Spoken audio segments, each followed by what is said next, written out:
नमस्कार जी, उत्तर प्रदेश उत्तराखंड देख रहे हैं आप और मैं हूं आपके साथ मोनिका ग्रोवर। नई सुबह नई खबर में सबसे पहले शुरुआत एक बड़ी खबर के साथ करते हैं जो कि लखनऊ से आ रही है। इस वक्त की बड़ी खबर का रुख करेंगे। बड़ी खबर आपको बताएं, विधानसभा की कार्यवाही का आज 5वां दिन है।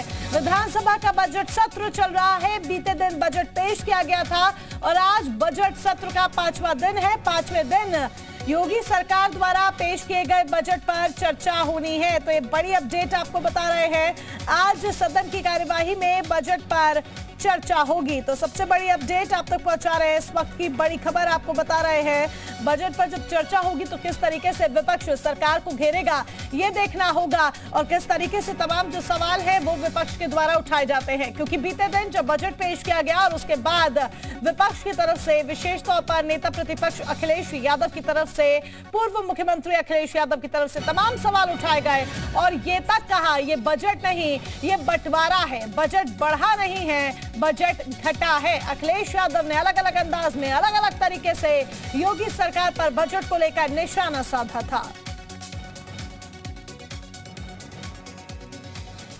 तो यूपी में बीजेपी ने प्रचंड बहुमत के साथ जीत हासिल की। जीत हासिल करने के बाद बीजेपी जिस तरीके से अपनी कार्यशैली को अंजाम दे रही है वो वाकई में देखने लायक है। लेकिन 2024 की तैयारी भी इसमें साफ नजर आती है। 2022 का जो बजट पेश किया गया है उसमें 2024 की झलक जरूर दिखती है।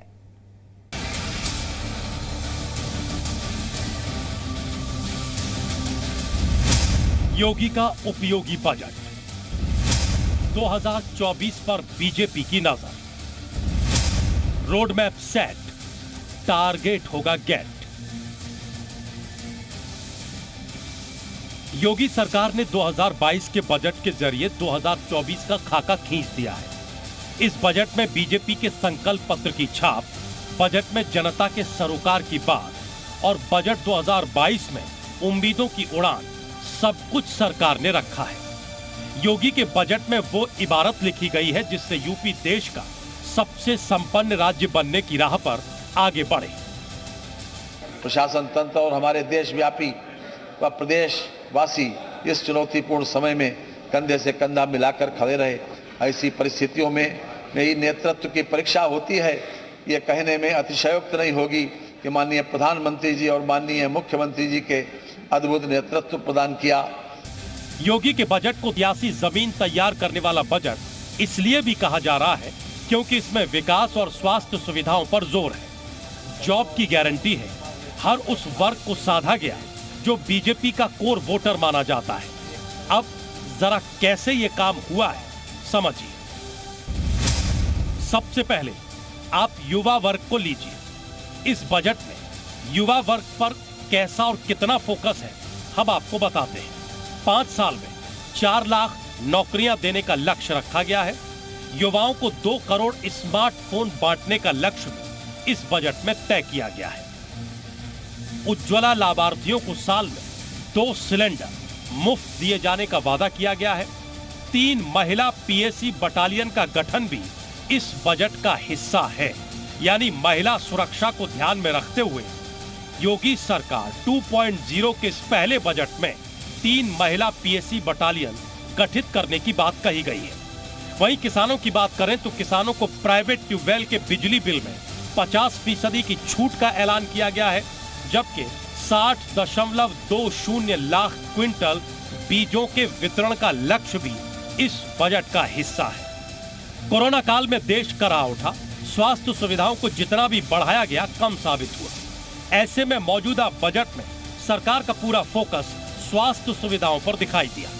सरकार जानती है कि स्वास्थ्य सुविधाएं माकूल होंगी तभी जनता के दिलों पर राज किया जा सकता है। एनआरएचएम के लिए एक बड़े बजट को स्वीकृति मिली है। आत्मनिर्भर स्वस्थ भारत योजना के लिए 620 करोड़ का प्रावधान है। मुख्यमंत्री जन आरोग्य योजना के लिए 250 करोड़ रुपए का प्रावधान है। इस सब के अलावा प्रधानमंत्री मातृत्व वंदना योजना के लिए 320 करोड़ और अटल बिहारी वाजपेयी चिकित्सा विश्वविद्यालय को खोलने की बात भी इस बजट में कही गई है। योगी सरकार ने अपने दूसरे कार्यकाल के बजट को पूरी तरह से समावेशी बनाने में कोई कोर कसर नहीं छोड़ी है। हर वर्ग की नब्ज को टटोला है और अब देखना यह है कि सीएम योगी का मिशन मोदी के लिए 2024 में कितना कामयाब होता है। ब्यूरो रिपोर्ट, जी मीडिया। और इस बीच एक बड़ी खबर का रुख करेंगे। संजय निषाद विधान परिषद में फूट फूट को रोए हैं। ये बड़ी खबर हम आपको बता रहे हैं। संजय निषाद विधान परिषद में एक बड़ा बयान उन्होंने दिया है। न सिर्फ बयान दिया बल्कि फूट फूट कर रोते भी नजर आए संजय निषाद। संजय निषाद ने कहा कि योगी आदित्यनाथ ने मेरी सुध ली है। सपा पर संजय निषाद ने कई गंभीर आरोप लगाए और ये तक कहा कि मुझे बेवजह जेल में रखा गया। संजय निषाद ने यह बड़ा आरोप लगाया समाजवादी पार्टी पर और कहा कि उन्हें बेवजह जेल में रखा गया। फूट फूट कर रोते नजर आए विधान परिषद में संजय निषाद और साथ ही मुख्यमंत्री योगी आदित्यनाथ की तारीफ करते भी नजर आए। संजय निषाद ने साफ कहा कि मुख्यमंत्री योगी आदित्यनाथ ने ही मेरी सुध ली है। रेल केंद्र सरकार की होती है। मेरे लोग रेल से आवाज उठा रहे थे, समाजवादी पार्टी ने गोली मरवाया। एक मेरा भाई मारा गया और मेरा भाई मारा गया और 302 का मूल्य हमें बना दिया। मैं बधाई दूंगा मानी, मेरे को जेल में हमें तन्हाई में रखा गया था। मैं धन्यवाद दूंगा योगी आदित्यनाथ को, ये मेरा ऐसे लोगों को देश में राजनीति करने का हक नहीं है। हमें सबसे बड़ा अपराधी घोषित किया था, कई जगह देता यहाँ कैसे जिंदा है मैं जानता हूँ। मेरे पास न्याय होना चाहिए। माननीय जी, इन जातियों के साथ वो मेरा मुकदमा वापस होना चाहिए। मेरे साथ तो जेल में इन्होंने 2015 को फर्जी 302 का मुकदमा लगाया। मेरे 6 साथियों को फर्जी करता दिखा के बंद कर दिया। मैंने 156 दिन दाखिल कर दिया और कोर्ट ने मान लिया कि गोली पुलिस की चली है। मैं चाहता हूँ इस पर जांच हो, मेरे मुकदमे वापस हो जाए, सारे लोगों को मुकदमे हो जाए। मैं धन्यवाद दूंगा योगी जी को कि मेरे जान को बचाया है। आगे इस समाज के लिए काम करेंगे। धन्यवाद। तो एक तरह संजय निषाद को आपने देखा जो फूट फूट कर रोते हुए नजर आया और संजय निषाद ने जहां समाजवादी पार्टी पर अखिलेश यादव पर निशाना साधा तो ये कहा कि योगी आदित्यनाथ ने ही उनकी सुध ली है। न सिर्फ यहां पर संजय निषाद योगी आदित्यनाथ की तारीफ करते नजर आए बल्कि शिवपाल यादव भी एकजुटता के बहाने भतीजे पर निशाना साधते हुए और मुख्यमंत्री योगी आदित्यनाथ की तारीफ करते हुए भी नजर आए। चाचा शिवपाल ने एकजुटता के बहाने यह तक कह दिया कि अगर विपक्ष में बैठे लोगों ने साथ दिया होता तो आज हम सत्ता में होते और सत्ता वाले विपक्ष में।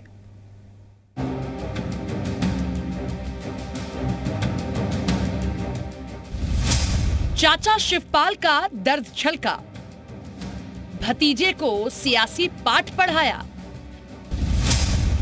सीएम योगी की जमकर की तारीफ, शासन के लिए बताया नजीर। सत्ता मिल जाए तो सब ठीक होता है, लेकिन सत्ता न मिले, हाथ से छूट जाए तो फिर सिर फुटबल तय होता है। ऐसा ही कुछ अखिलेश और शिवपाल के बीच चल रहा है। दोनों खेल तो एक ही तरफ से रहे हैं, लेकिन एक दूसरे को कोसने का कोई मौका नहीं छोड़ रहे। हाल फिलहाल में अखिलेश और शिवपाल कई बार अदावत दिखी है, लेकिन उसकी असल वजह क्या है वो शिवपाल की जुबान पर आ गई। ये साथ अगर हमारा ले लेते तो आप लोग यहाँ बैठते और ये लोग वहाँ बैठते। मैंने 100 प्रत्याशी 2 साल पहले घोषित भी किए थे। अगर ये 100 प्रत्याशियों को, हमारे 100 प्रत्याशियों को अगर टिकट दे देते तो ये ही वहां बैठते, लेकिन नहीं दिया तो उसकी वजह से। शिवपाल ने सदन में इतना बोला नहीं कि मेज थपथपाई जाने लगी। तालियों की गड़गड़ाहट गूंज उठी, खासकर विरोधी खेमे बीजेपी की तरफ से। लेकिन सपा के सदस्यों के चेहरे से नूर ही गायब हो गया। उन्हें समझ नहीं आया कि करें तो क्या करें। बात इतनी भर होती तो ठीक था। इसके बाद शिवपाल ने जो कहा वो और भी चौंका देने वाला था। वैसे मैं कहना चाहता हूं कि मुख्यमंत्री जी, मैंने कई बार उनकी तारीफ भी कर चुके हैं। मैंने कहा कि मुख्यमंत्री उत्तर प्रदेश के ईमानदार हैं, मेहनती हैं, उत्तर प्रदेश को ऊंचाइयों तक ले जाना चाहते हैं। उत्तर प्रदेश जिन उन ऊंचाइयों पर पहुंचाना चाहते हैं नहीं पहुंचाया जा सकता है। चाहे सत्ता पक्ष के लोग हों, चाहे विपक्ष के लोग, उनका भी साथ लेना पड़ेगा। सियासत में तारीफ और विरोध नई बात नहीं है, लेकिन जब विरोधी के कसीदे पढ़े जाने लगे और अपनों की कमियां गिनाई जाने लगे तो सब ठीक माना जाता है। राजनीतिक तस्वीरें बदलने लगती हैं, सियासी मायने निकाले जाने लगते हैं। ब्यूरो रिपोर्ट, जी मीडिया। विधानसभा में अखिलेश यादव ने डिप्टी सीएम केशव प्रसाद मौर्य पर विवादित टिप्पणी की। अब इसको लेकर अलग अलग बयानबाजी भी सामने आ रही है। बरेली के मौलाना हजरत ने इस पर बयान दिया है। दरअसल बरेली के दरगाह आला हजरत के प्रचारक है मौलाना शहाबुद्दीन, जिन्होंने इस पर बयान जारी किया। बयान जारी कर अखिलेश यादव को उन्होंने आड़े हाथों लिया है। शहाबुद्दीन ने कहा कि जिस तरह से अखिलेश ने जोश व गुस्से में गैर अखलाकी भाषा का इस्तेमाल किया, क्या कभी मुसलमानों के मुद्दे पर इस तरह का जोश दिखाया? क्या कभी आजम खान की हिमायत में आवाज बुलंद की? क्या ज्ञानवापी मस्जिद और मथुरा की ईदगाह मामले में इस तरह का जोश दिखाएंगे?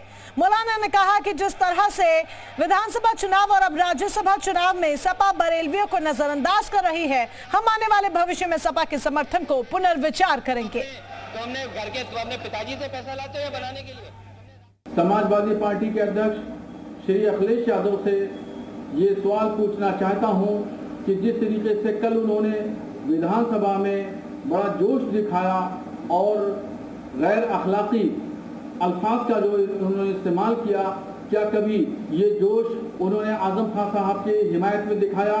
क्या कभी उन्होंने मुसलमानों के मसाइल के हल के लिए उन्होंने कभी इस तरीके से जोश विधानसभा में या विधानसभा के बाहर दिखाया?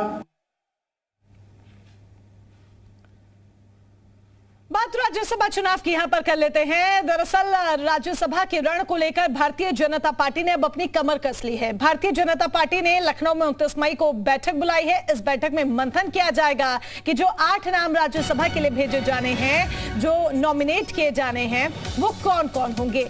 इस बैठक में न सिर्फ ये मंथन होगा बल्कि 13 विधान परिषद सदस्यों के चुनाव को लेकर भी प्रत्याशियों के नाम पर चर्चा होगी। कमेटी की बैठक में सीएम योगी, दोनों डिप्टी सीएम, बीजेपी के संगठन मंत्री सुनील बंसल और प्रदेश अध्यक्ष स्वतंत्र देव सिंह मौजूद रहेंगे।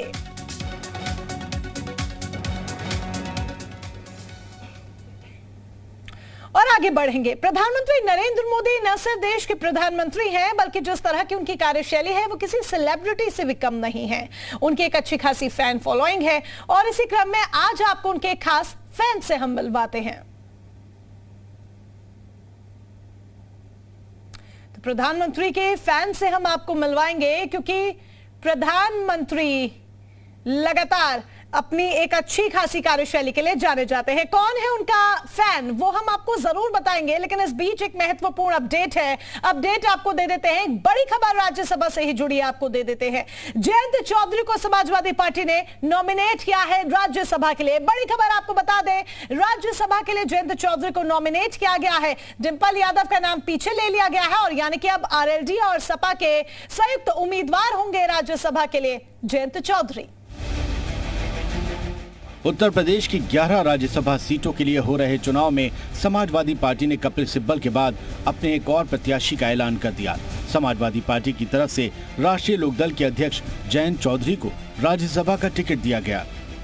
जयंत चौधरी जी को समाजवादी पार्टी ने उन्हें प्रत्याशी बनाया है।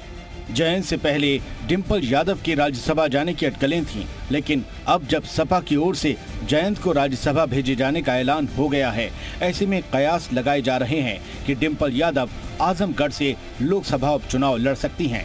इससे पहले समाजवादी पार्टी की तरफ से कपिल सिब्बल और जावेद अली ने बुधवार को अपना नामांकन भरा। सिब्बल के नामांकन के दौरान अखिलेश यादव और राम गोपाल यादव मौजूद रहे। ब्यूरो रिपोर्ट, जी मीडिया।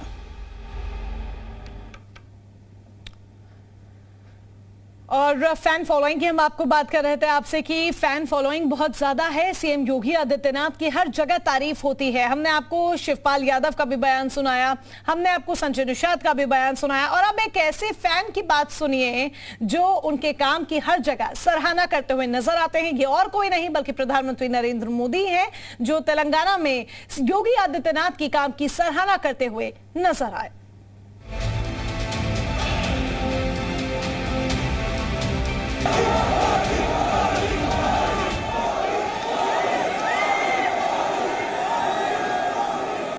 दक्षिण की धरती पर सीएम योगी का गुणगान।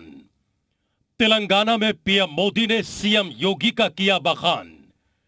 हैदराबाद में बीजेपी कार्यकर्ताओं की एक रैली को संबोधित करते हुए पीएम मोदी ने सीएम योगी की जमकर तारीफ की और सीएम योगी को मिथक तोड़ने वाला, लीक से हटकर नई लकीर खींचने वाला नेता बताया।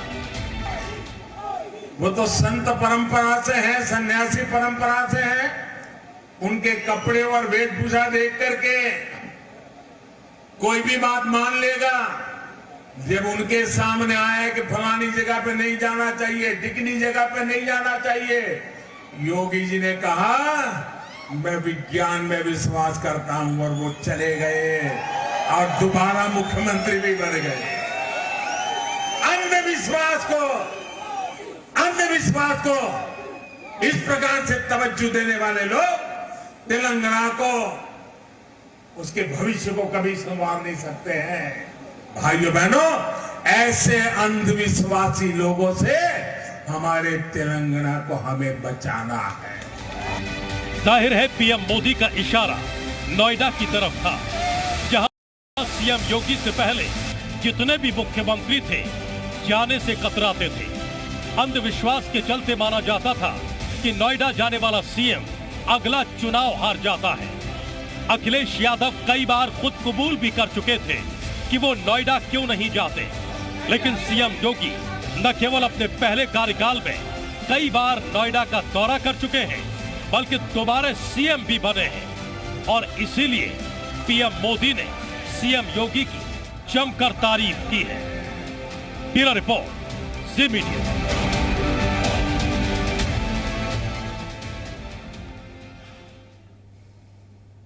ज्ञानवापी मामले से जुड़ी बात। ज्ञानवापी मामले में कल एक बार फिर सुनवाई हुई। कोर्ट इस मामले में एक बार फिर 30 मई को अब सुनवाई करेगा। कोर्ट की सुनवाई के बाद जी मीडिया संवाददाता ने हिंदू पक्ष के वकीलों और चारों वादिनी महिलाओं से खास बातचीत की है। सुनिए। 7/11 के तहत आज कोर्ट में सुनवाई हुई है और मुस्लिम पक्ष ने आज अपनी बात कही है। कोर्ट ने अगली जो तारीख है वो 30 तारीख को की है। हमारे साथ सुधीर जी हैं, उनसे बात करते हैं। सुधीर जी, आज कोर्ट में क्या कुछ हुआ है? 7/11 तक फोकस होकर सुनवाई हो रही है। आज 2 बजे पेश हुई। विपक्ष द्वारा जो प्रार्थना पत्र गोपनीयता पर 7/11 दिया गया था, उस पर उनकी बातों को लगातार उन्होंने रखा है। अभी उनका बहस पूरा नहीं हुआ है। उनकी बहस के लिए फिर 30 मई 2022 को समय 2 बजे रखा गया है। उनकी बहस पूरा हो जाने के बाद हम लोग जवाब देंगे। एक बार वो बार कह रहे हैं कि याचिका खारिज होनी चाहिए। उस बात को कोर्ट में हर बार सुनवाई होती है तो बात को कहते हैं। भाई, अगर उनसे आप ऐसा कैसे उम्मीद कर सकते हैं आपको सहयोग करेंगे? अगर ऐसा सहयोग करते तो मुकदमा ही क्यों होता? वो बराबर कह रहे हैं खारिज होना चाहिए उनका, तो इस पर आप घबराइए मत, खारिज नहीं होगा। शिवलिंग की जो बात कही जा रही है उसको लेकर भी उन्होंने कुछ कहा कि जो वहाँ फवारा है, आज कुछ इस तरह की बात कही। आज के बहस में शिवलिंग को फवारा, इसी बात को बहस में नहीं उठाई गई है। वो तो पहले अपने कह चुके कि फवारा है और उसको देखा जाएगा। आज जो है करीब 2 घंटे तक जो है मुस्लिम पक्ष ने अपनी बात कही है। अब चूंकि इस पूरे मामले को लेकर 30 तारीख की डेट जो है वो तय की गई है और अगली सुनवाई में हिंदू पक्ष भी अपनी बात कोर्ट के सामने रखेगा। कैमरामैन रामा साथ विशाल लोगवंशी, जी मीडिया, वाराणसी। देखिए, आप तस्वीरें देख सकते हैं कि हमारे साथ चारों आदमी हैं। सोहनलाल आर्या जी भी हैं और वकील सुधीर त्रिपाठी जी भी हैं। सबसे पहले हम बात करते हैं आज की सुनवाई को लेकर क्या कुछ आप लोग को जो है लग रही है? आज विपक्ष ने अपना पक्ष रखा है, वही घुमा फिरा के पुरानी बात ही दोहराई है। आज विपक्ष ने अपना पक्ष रखा हुआ है। अब सोमवार को भी जो उनका चलेगा, उसके बाद हम लोग अपना पक्ष रखेंगे, जो मजबूती से हम लोग का तैयार है। मुस्लिम पक्ष ये दावा कर रहा है बार बार कि ये याचिका खारिज होनी चाहिए, कैसे देख रहे हैं आप? जो सच्चाई वो सामने उभर के आएगी ना। वो सच्चाई से डर रहा है, पीछे भाग रहा है, जान रहा है कि मेरे पास सच्चाई नहीं है। सच्चाई हम लोग के पास है ना, तो वो उससे डर रहा है, वो पीछे हट रहा है। उम्मीद है कि सोमवार को जो है आप लोग जब अपना पक्ष रखेंगे तो कोर्ट उस पर जो है संतुष्ट हो जाएगा। जी बिल्कुल संतुष्ट है हम लोग का साथ। अच्छा, शिवलिंग की बात आ रही है कि शिवलिंग में कुछ जो है छेड़छाड़ की गई है कुछ, तो वो कितनी बात जो है आप लोग को लगता है सही है? हो सकता है छेड़छाड़ लोग किए हों, उन लोगों का कोई भरोसा नहीं है, कुछ भी कर सकते हैं, तो हो सकता है। इसीलिए हम लोग मांग की है कि सुरक्षित रखा जाए उनको। वाराणसी से एक बड़ी खबर है। जितेंद्र सिंह बिसेन ने चौक थाने में शिकायत दर्ज कराई है। विश्व वैदिक सनातन संघ के प्रमुख ने शिकायत दर्ज कराई है। मंदिर के ढांचे को नुकसान पहुंचाने के खिलाफ ये शिकायत है जो दर्ज कराई गई है। प्लेसेस ऑफ वर्शिप एक्ट के तहत शिकायत दर्ज हुई है। अंजुमन इंतजामिया कमेटी पर नुकसान पहुंचाने का आरोप है।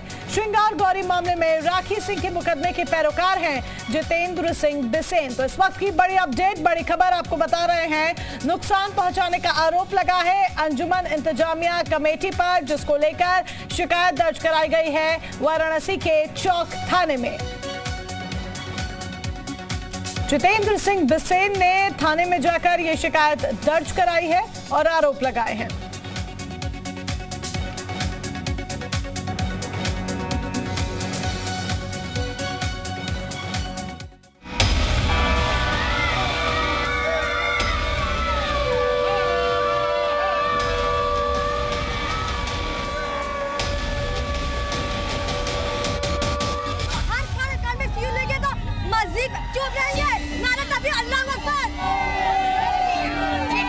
शिवलिंग के साथ साजिश कौन कर रहा है?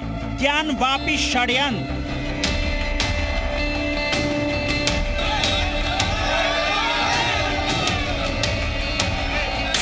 शिवलिंग को फव्वारा बनाने की साजिश।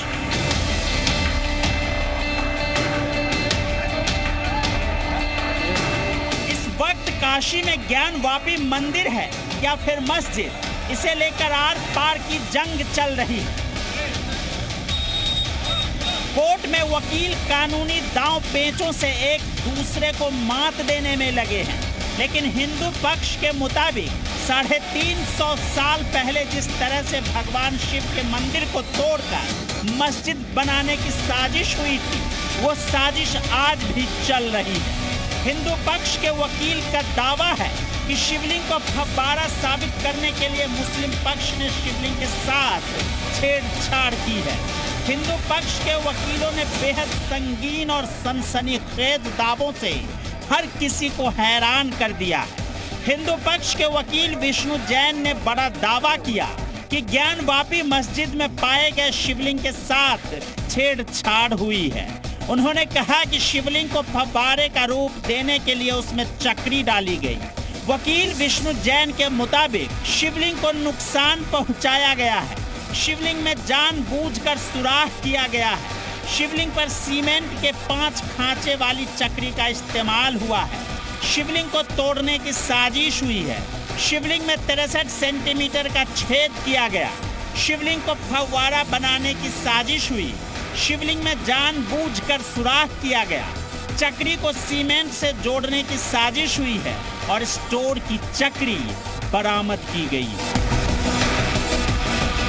देखिए, जो शिवलिंग था वो मुस्लिम पक्ष के कब्जे में था और जो ये फव्वारा कह रहे हैं उसको एक्चुअली डैमेज किया है इन्होंने, और फव्वारे में 63 सेंटीमीटर जो छेद पाया गया है, जो एडवोकेट कमिश्नर साहब ने भी कहा है, वो छेद इन्हीं लोगों ने किया है। उसके ऊपर एक चक्री टाइप की चीज इन्होंने रखी थी। जो आप सीमेंट का 5 खांचा देख रहे हैं वो इन्हीं लोगों का किया हुआ है और जो चक्री है वो इनके स्टोर रूम में है। हिंदू पक्ष के वकीलों के मुताबिक शिवलिंग पर सीमेंट का 5 खांचा मुस्लिम पक्ष के लोगों ने बनाया है। चक्री स्टोर रूम में है। कुछ दिन पहले की घटना है जब ये लोग उस चक्री को लेकर जा रहे थे तो सीआरपीएफ ने इन्हें रोक लिया।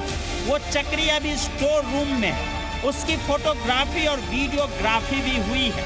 हैरानी की बात यह है कि जब मामला कोर्ट में चल रहा है तब ऐसे आरोप लगाना वाकई हैरान कर रहा है। अगर वाकई में शिवलिंग के साथ छेड़छाड़ की जा रही है तो फिर ये मामला और भी तूल पकड़ सकता है। ब्यूरो रिपोर्ट, जी न्यूज़।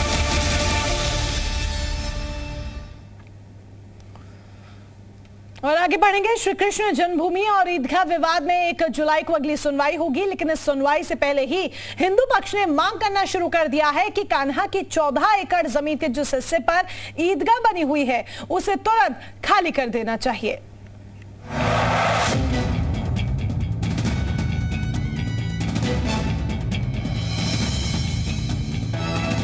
कान्हा की है 14 एकड़ जमीन, अब खाली होगी ईदगाह। श्री कृष्ण जन्मभूमि और ईदगाह विवाद भले ही लंबे वक्त से चल रहा हो, लेकिन अब कोर्ट में श्री कृष्ण जन्मभूमि और ईदगाह विवाद पर कोर्ट की कार्रवाई तेजी से होने लगी है। श्री कृष्ण जन्मभूमि से सटी हुई शाही ईदगाह मस्जिद को हटाने की मांग करने वाली एक याचिका पर मथुरा के जिला जज ने आज पहली बार सुनवाई की। जिला अदालत ने आज आदेश की कॉपी सभी पक्षों को उपलब्ध करवाने की कवायद भी की है और अगली सुनवाई 1 जुलाई को करने को कहा है। ये याचिका 25 सितंबर 2020 को सिविल जज कोर्ट में दाखिल की गई थी, जो ईदगाह मस्जिद को हटाने की मांग करती है। लखनऊ बेस्ड रंजना अग्निहोत्री और 6 अन्य ने इस तरह की याचिका दायर की थी, जो लंबे समय से पेंडिंग चल रही थी, लेकिन अब सुनवाई शुरू हो चुकी है। एंटायर डॉक्यूमेंट्री एविडेंस और जनपद न्यायाधीश महोदय के ऑर्डर को देखने के बाद कोर्ट ने आदेश किया कि हमारा सूट रजिस्टर्ड किया जाए। क्योंकि अपोजिट पार्टी अपेयर हो गई थी, तो कोर्ट ने निर्देश दिया कि इनको, जबकि हम कॉपी दे चुके थे, उन्होंने केवल डिले करने के लिए कहा कि हमको कॉपी नहीं मिली। इवन देन हम उनको कॉपी दे देंगे और ना next date will be fixed for the reply of the defendant in this case. Shri Krishna Janmabhoomi और ईदगाह विवाद भले ही पुराना हो, लेकिन अब इस पर हिंदू पक्ष पूरे दमखम के साथ कोर्ट में उतर चुका है। 13.37 एकड़ की कुल जमीन में करीब 11 एकड़ जमीन पर श्री कृष्ण जन्मभूमि है, जबकि बाकी करीब 2.5 एकड़ जमीन ईदगाह के अधीन है। शाही ईदगाह के पास ही जमीन को अवैध कब्जा बताते हुए कोर्ट से मांग की गई है कि वो ये करीब 2.5 एकड़ जमीन को श्री कृष्ण जन्मभूमि में शामिल करने की अनुमति दी जाए। विवाद में कई पक्षों के अलग अलग दावे हैं। आज भगवान श्री कृष्ण विराजमान की तरफ से सितंबर 2020 में दाखिल याचिका पर सुनवाई हुई। ये याचिका खारिज हो गई थी, लेकिन पुनर्विचार याचिका को स्वीकार कर लिया गया और कोर्ट ने इस पर सुनवाई शुरू कर दी। सुप्रीम कोर्ट के अधिवक्ता रंजना अग्निहोत्री ने भगवान श्री कृष्ण विराजमान को वादी बनाकर के याचिका में दावा किया था कि श्री कृष्ण जन्मभूमि ट्रस्ट की 13.37 एकड़ जमीन के एक हिस्से पर ही मस्जिद का निर्माण किया गया है, इसीलिए यहां से इसे हटाकर वो जमीन ट्रस्ट को सौंपी जानी चाहिए। हालांकि इस याचिका को 30 सितंबर 2020 को सिविल जज ने सुनवाई योग्य न मान करके खारिज कर दिया था। हालांकि अब कोर्ट ने माना है कि याचिकाकर्ता को दावा करने का अधिकार है। अब ये माना जा रहा है कि इस मामले में शाही ईदगाह मस्जिद की प्रबंधन कमेटी जिला कोर्ट के आदेश को चुनौती देने का कदम उठा सकती है। ब्यूरो रिपोर्ट, जी मीडिया।